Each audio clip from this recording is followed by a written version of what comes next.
திடீர் பயணமாக டெல்லி சென்றுள்ள அதிமுக பொதுச் செயலாளர் எடப்பாடி பழனிசாமி புதிதாக கட்டி திறக்கப்பட்டுள்ள அதிமுக அலுவலகத்தில் உள்ள தனது இருக்கையில் அமர்ந்து மூத்த நிர்வாகிகளோடு ஆலோசனையில் ஈடுபட்டார். இதுகுறித்த கூடுதல் தகவல்களை செய்தியாளர் தாயுமானவன் வழங்கிட கேட்கலாம். தாயுமானவன் வணக்கம். இந்த ஆலோசனை தொடர்பான கூடுதல் தகவல்கள்.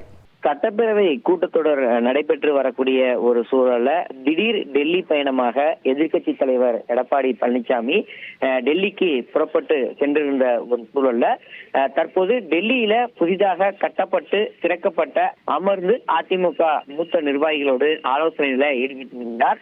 கடந்த 2010ஆம் ஆண்டு மத்திய நகர்ப்புற மேம்பாட்டு அமைச்சகம் சார்பில் அதிமுகவுக்கு டெல்லியில் இருக்கக்கூடிய சகோத் பகுதியில 1008 சதுர மீட்டர் கொண்ட நிலத்தை 3 தளங்களை கொண்ட அதிமுக கட்சி அலுவலகம் என்பது கட்டப்பட்டு கடந்த பிப்ரவரி 10ஆம் தேதி திறப்பு விழா என்பது நடைபெற்றிருந்தது.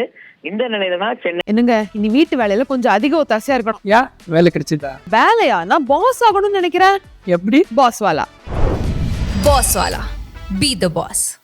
ராயப்பேட்டையில் இருக்கக்கூடிய அதிமுக தலைமை அலுவலகத்தில் இருந்து காணொலி காட்சி மூலமாக அந்த திறப்பு விழாவில் எதிர்கட்சி தலைவர் பங்கேற்றிருந்த தற்போது இந்த கட்சி அலுவலகத்தை பார்வையிடுவதற்காக டெல்லி சென்றிருந்தார்.